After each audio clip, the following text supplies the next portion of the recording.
Welcome back to Corporate Fuckery, stories of survival, psychological warfare, and choosing what's best for you. I'm coming on today just to riff about what these new rules actually look like in your life and how to take action that feels like it's in alignment with what you want. Because I have a bit of a story. I've been working on things a little bit behind the scenes for the last couple of weeks, and I'm going to share a lesson here today about AI, which kind of blew my mind. I'm going to share a whim of a cause that I started over the last couple of weekends.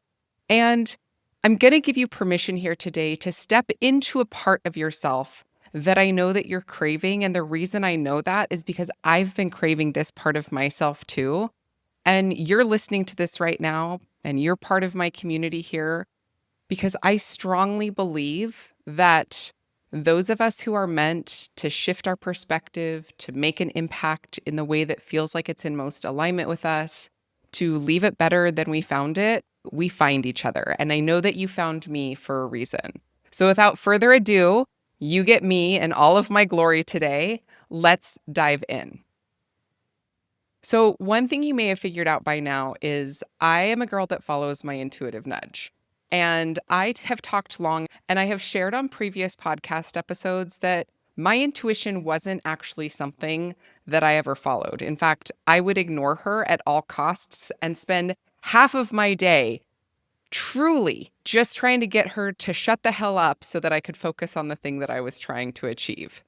And I look back at that struggle that I used to feel so desperately of knowing what I wanted and telling my therapist in like maybe 2017 that I was just trying to put the knives down so that I could stop fighting.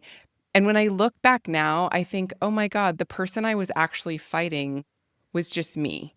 And if you are someone who has a high capacity, you are highly capable of doing a lot of things. Maybe you're called a high achieving person or a go-getter or perfectionist, whatever description matches who you are and who you desire to be. Like, welcome to the club. Like, you're safe here. But we sacrifice that part of ourselves, right? Like, we want the go, go, go, go, go. And we're looking for that external validation in order for us to get it. And it feels then when things aren't going our way and we're trying to keep all the balls in the air, like we're constantly playing whack-a-mole in corporate life, in our marriage, in our relationship with our families of origin, in our healing journey, with our kids, with our pets. Like everything feels like a battle, a struggle. And I'll never forget the day that my therapist looked across the room at me. This was back before COVID life when we were still in person. And I could tell that she thought it was a funny thing to ask when I was like, how do I put the knives down? Like, how do I stop fighting? And I don't really remember her answer at this moment, if I'm being completely honest, which is fine. It's actually not relevant here now. And I will also never forget what it took for me to get to that point. I will never forget that version of me that was in 99.9% survival mode, that was barely sleeping, that was trying to go to the gym and fit into some sort of luxury style, Nordstrom, whatever you want to call it. Archetype. That part of me was really trying to fit into a vision, like matching luxury style with my body, with my capability, with my ability, with my intelligence. I was really trying hard to create a facade, and I didn't even know it. So fast forward a few years, I've blown up my life. I'm going through what I would call my awakening. You might call it a dark night of the soul. Some might call it a midlife crisis. Like, I don't care what you call it. Major growth spurt, okay? Major growth spurt. Here are all these women online because that is how we were connecting during COVID life, is that so many of us took our personas online and many women were trying to figure out how to package self-growth, self-evolution. We could call it the divine feminine, like whatever resonates with you. And what they were really starting to model was this fancy free lifestyle of I just trust that the universe has my back. Like I am just in the flow of my abundance.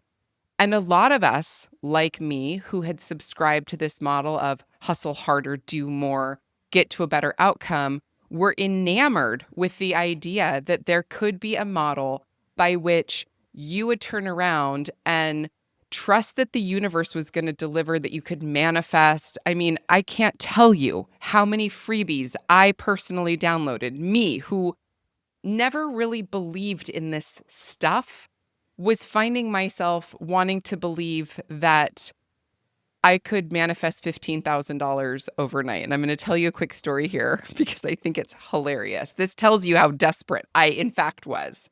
So, money was tight back then. We were spending more than my husband was making. I had no intention at that moment of going back to corporate America. And I was like, I'm going to just start working with the full moon. I'm going to just start seeing if I can figure out what this manifestation thing is all about. Let's just take it for a spin. I'm smart. I can figure this out. And so with my all-clad stock pot, my barefoot dreams robe, my Beats headphones, I'm painting you a picture here on purpose. And because I didn't have a job that I had to wake up to other than to help my kid through second or third grade, like I would stay up super late at night, like maybe midnight. And it's no coincidence that I'm recording this on March 3rd. And I'm actually going to publish this episode as is. So you're getting it raw today. It's a full moon today. And it was a full moon when I remembered like I was going to take my stock pot out into my backyard. I was really into figuring out how to manifest. I was listening to this meditation that I had found on YouTube that I absolutely loved. And I was like, I am going to make this happen. $15,000 is going to come pounding down my door, and a lot of my worries are going to be on their way. Just watch. So I write down exactly the thing that I really want. I like get my good girl syndrome on, and I'm like, oh my God, it's happening. It's going to happen. I trust that it's going to happen. I'm going to keep my vibe high. I'm going to do everything that good girls do to manifest $15,000. And almost as if magic was happening, I was going to see if this was for real because everyone on the interwebs at this time was saying it was for real, right? So I burn my paper in my all-clad stock pot. I sit crisscross applesauce on my picnic table under the light of the full moon. And I'm like, God damn it. This is probably April, by the way. So the weather in Seattle is like halfway decent. And I'm like, this is going to happen. And I burn my stuff and off we go.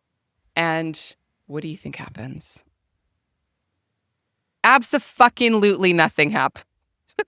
And so what happens as a smart, capable person when you're like, you want to believe in something and it doesn't come to fruition?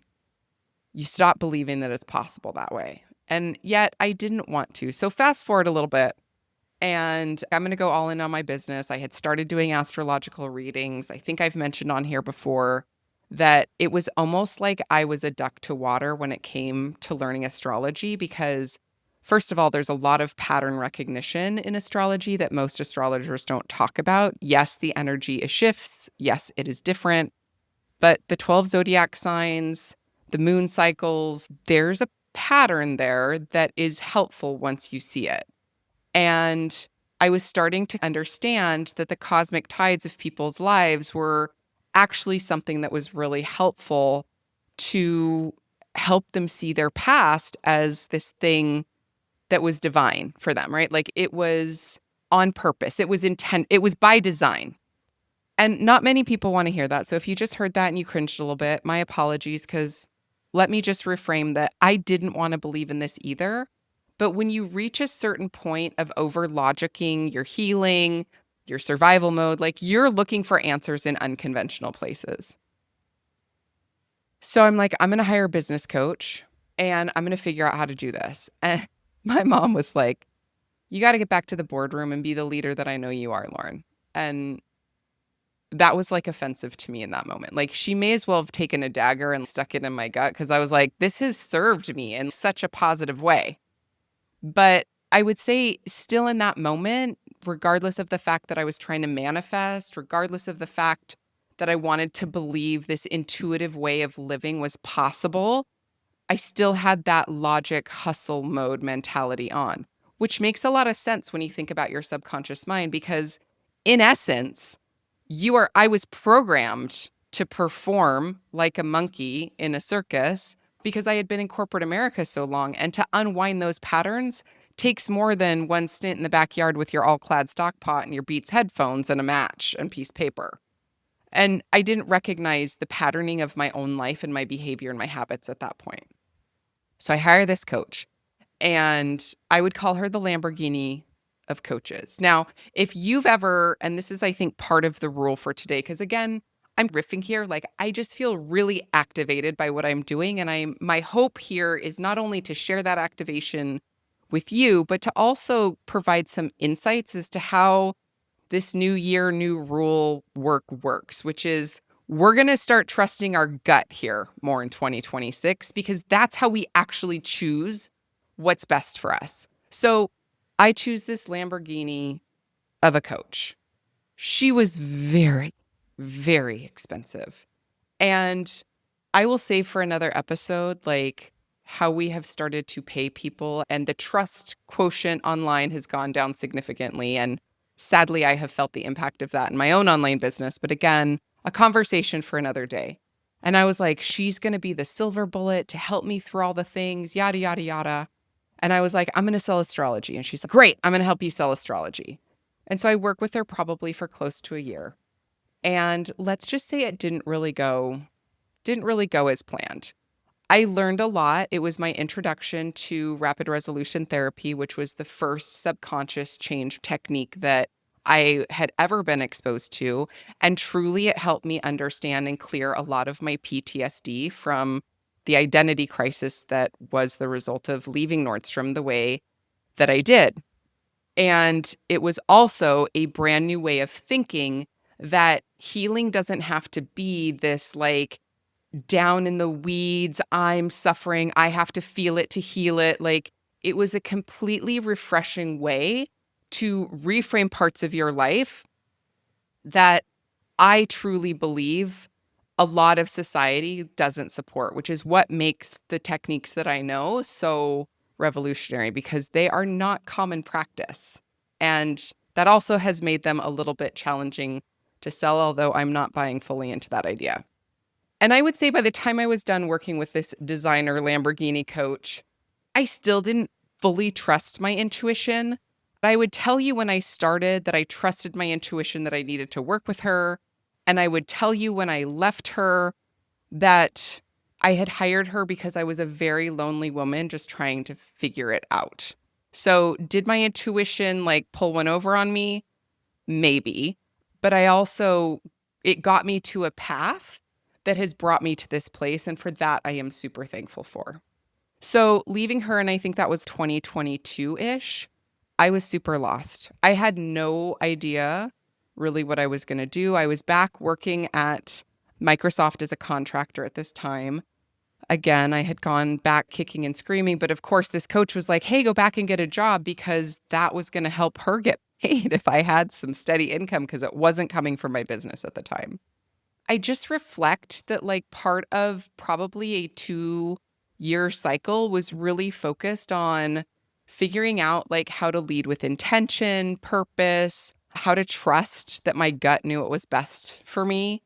And coming into 2024 and going through a lot, especially on the Microsoft side, I was really seeing the systems for what they were. I was really seeing Microsoft as somewhere that I wasn't set up for success and that I didn't really want to be there, but I did a good enough job. And like I was treating it like a part-time job. One of the things that I feel like a lot of us who are looking for magic in the midst of survival mode want to buy into is like the universe is just going to deliver the goods, like some sort of bolt of inspiration, magic, whatever is going to happen takes you on a pathway that leads you to this place that you can't even imagine. 2024 wasn't that year. I was pretty much put on a pip. I pretty much had the worst corporate experience I had ever had, mainly because I had a manager who really didn't see or understand the value that I brought to the organization. And granted, like I didn't really know the ropes of Microsoft the way that I could or should have because I wasn't fully invested. It's important just to note here that if you're struggling in your corporate life and you're like, I want things to look different, I want things to feel different, I need you to know that the way that your mind is processing what you're going through is 99% of how happy, neutral, or pissed off you are every single day that you walk in the door. And so it wasn't until the end of 2024 when I was actually switched to a team in Bangalore, India, that the door opened on my success at Microsoft. And I reported to a manager there, which should have been my first signal that reporting to someone internationally was problematic. Stay with me, though. This gets better. But I found myself quickly finding the success that I was looking for. I found myself getting awards. I was recognized for a $400 million impact for the impact my program was making. I found myself having my confidence back. I found myself feeling like I was over the slump and finding my own pace. I think it also helped that this manager not once ever brought up the fact that my previous manager had put me on a performance improvement plan without me knowing about it. And so I was starting to believe that more was possible again. After years of exploring what intention and inspiration and intuitiveness really look like, I was starting to believe that more was possible and that I was on my way up. And as you know, if you followed me for a hot second here and you've listened to episode 1, season 1, that kind of all came crashing down in the form of my dad dying unexpectedly in June of 2025, and then getting laid off by this manager and my director, who was in Ireland at the time, in July of 2025. And so the last 8 months really have been about just trying to figure out my new normal. And one part of that has been getting through a massive bout of depression, which happened over the holidays. The holidays are typically super hard for me. Coming from divorced parents, I had a second death in my family. My dad's brother died at the beginning of October, very similar fast fashion to how my dad died. So it was like the patriarchy of my family died, which was just a lot. And so most recently, I would say in the last 8 weeks, I've started to feel significantly better. I've done a lot of work with my doctor. I've done a lot of work on my hormones. I've done a lot of work to show up with my exercise routine. All that time of going through like massive grief, massive identity shift, massive change, like I haven't been able to find the inspiration, the spark, the intuitiveness. Like, of course, I've listened to what I feel like is best for me. And I've continued to work with my clients, and I, of course, get intuitive hits there. But it's like nothing big had come by until 2 weeks ago, 10 days ago. It's a brand new idea. And I was walking around the kitchen. My son was getting ready for school. My husband was getting ready for work. And I said, you know what would be cool? It would be cool knowing that the Seahawks are going up for bid. It would be cool to find someone who can continue Jody Allen's legacy that she created with this team after Paul Allen died. And if you don't know Seattle and you don't know football and you don't know all that, it's totally fine. This story will still apply to you. I promise you. I said it would be really cool if we could have a female-led team, because that doesn't, other than Jody's leadership, that doesn't actually exist in the NFL.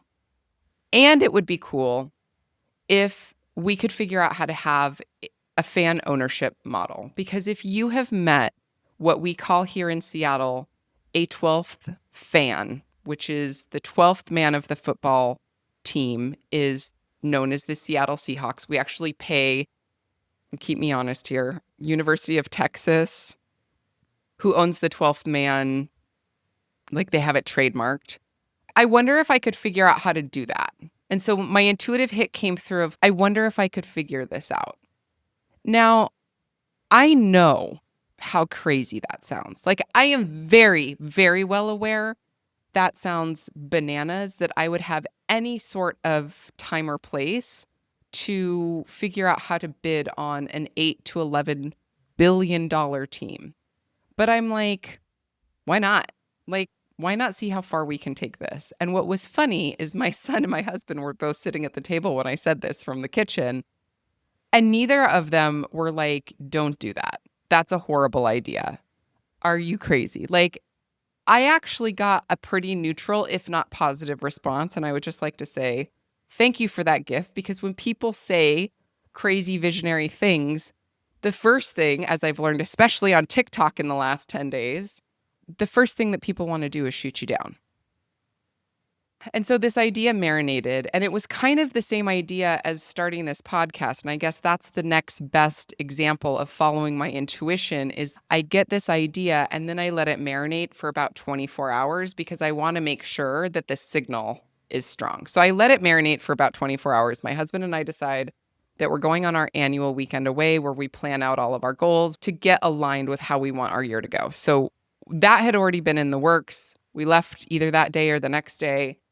And on the way out to our weekend away, in the car, I said, hey, I really think I want to try the Seahawks thing. I said, I have a lot of conviction about doing this for some reason. I said, I don't consider myself necessarily a feminist, but I am very much pro-female.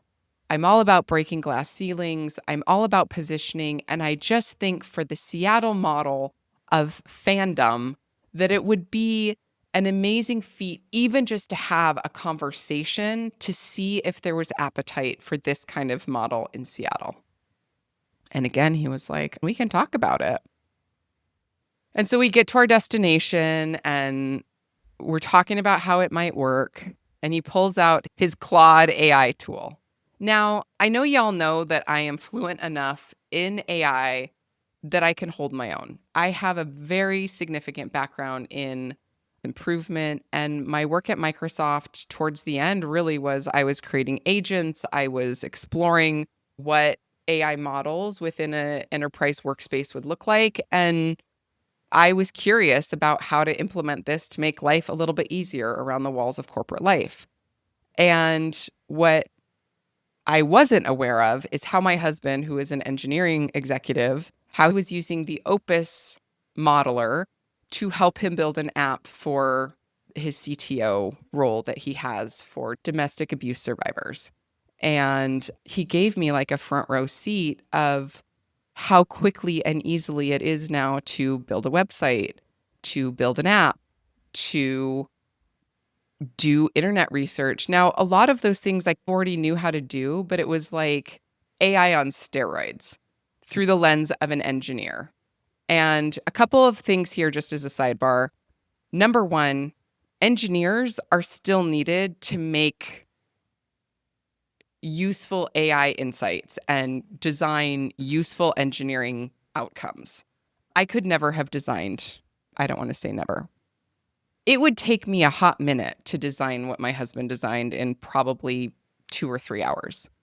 But coming out of our weekend, we launched informally what we are lovingly calling the 12sproject.org. And I'm going to link it down here in the show notes below. Go check it out.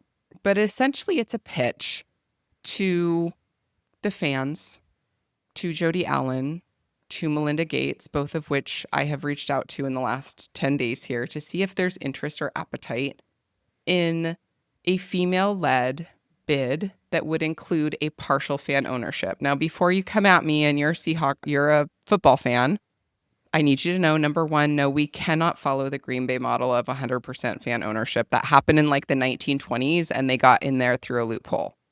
Number two, I believe that the fans would 100% be open to a bid that would include a partial stake ownership. It sounds like it can be up to 10%. And number three, I think female-led does increase the fan base, which is what the NFL is looking at. Now, again, I recognize how insane this is and how infinitesimal of a shot I actually have at bringing this to fruition. And I've come to grips with the fact that it likely won't work. But that doesn't mean that I don't have conviction and I'm not going to see it through. And here's where the rule of navigating corporate life, I feel, applies in this scenario, is because You have intuitive hits every single day in the corporate space. And I am going to go ahead and guess if you're any kind of long-termer in feeling like you've been navigating survival mode, you ignore most of your inspiration. You maybe pick a couple out of many to follow. But I ended up on the phone with a lawyer that I met through my Threads account through an introduction today. And it was almost as if she was, for lack of a better term, heaven sent. I don't necessarily need to give you her name, but she is also a very ambitious woman who's in securities law. She is a massive sports fan. And a few years back, she was a founding CEO for a female-only TV streaming service. And she's like, Lauren, it failed fucking miserably. But you know what I got out of it?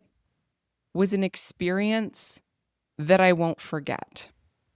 Now, I recognize this is a very extreme case. I recognize how batshit crazy this sounds to be a part of leading the charge in getting a female-led Seattle Seahawks bid. But I believe the model here, the rule here, can apply to anyone who's ready to actually make meaningful change in their personal or corporate or entrepreneurial life. And that is this: following your gut and trusting the process is where the magic happens. And it actually doesn't matter what the outcome is. And what this lovely legal human gave me today was 2 case studies that, on a much smaller scale, model what I am actually trying to achieve with a bid, which is, let's just have a conversation. I recognize that money is likely going to be the thing that wins out here. That's okay. I'm doing this for the exercise of doing it. And if you're just like, yeah, that's great for you, Lauren, like you have the tenacity, you have the ambition, you have the whatever, so do you. Because your conviction, your intuition, your creativity, your self-expression is the thing that fills your cup back up at the end of the day. It is the thing that battles the burnout in a way that makes you feel like you're still alive and that you matter and that there's meaning and purpose to what you do.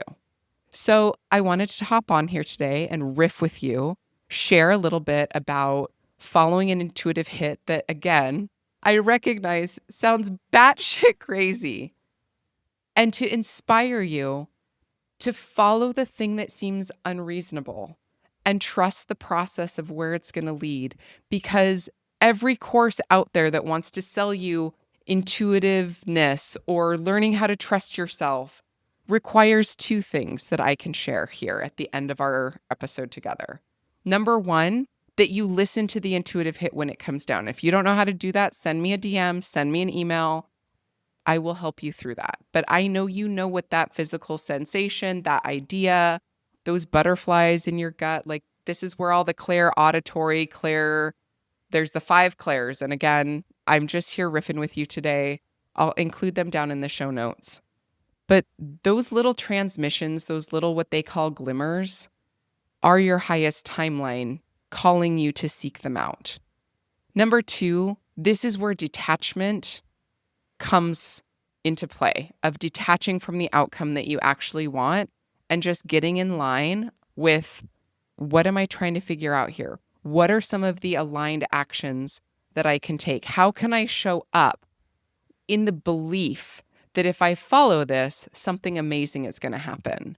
And if you've tried as a high achieving woman to manifest, create, destiny, whatever you want to call it, and you feel like you failed, I would challenge you to think, how much aligned action did you actually take? Or were you just waiting for this shit to show up for you? Because my guess, and this is where divine femininity and trying to live 100% in your feminine energy gets to be a slippery slope, is that many of us just wait for the shit to happen to us and we don't create it in happening for us. And that's where the free will, the agency, the intention, the purposefulness is something that we still have to be the driver of the car. Like we don't just become the passenger here. I don't know where the 12s project is going to take us. I have 2 case studies to follow up on. One with the Seattle Storm, which I had no idea was purchased after the Seattle Sonics left Seattle. God, it must have been like 1997 or 1998. Don't quote me on that. Purchased by a group of women. And the WNBA, they are apparently now the most profitable WNBA team in the entire league, owned by women who had a similar idea of what would it take for us to organize a bid, and they won. The second one is Angel City FC Soccer, which I had heard about. It's owned by Natalie Portman, Julie Ehrman, a number of investors, Willow Bay, Bob Iger, Alexis Ohanian, I always say his last name wrong, Serena Williams. It's like 100 people that own it. In order to bid on the Seattle Seahawks, we actually can only have a maximum of 25 investors. If we consider the fans in one of those, then we only have 24 investors to help us come up with $9 billion. So again, I'm following the thread, I'm taking the aligned action, and what I'm really trying to design here for myself is that I'm not subscribing to the hustle. And I think that's the intuitive part, is resisting that urge to just scramble harder. And instead, I'm allowing my subconscious mind to find the answers, to lead me, to inspire me. And that's truly where the magic happens. I truly believe that after all these years of trying so many things, you got to galvanize it in your subconscious mind. You got to learn how to think new thoughts. You got to trust your gut when it starts screaming at you. You have to choose the hard thing at making the choice that blowing something up or making a big shift, it's going to suck in the moment, but it's actually the thing that's going to set you free.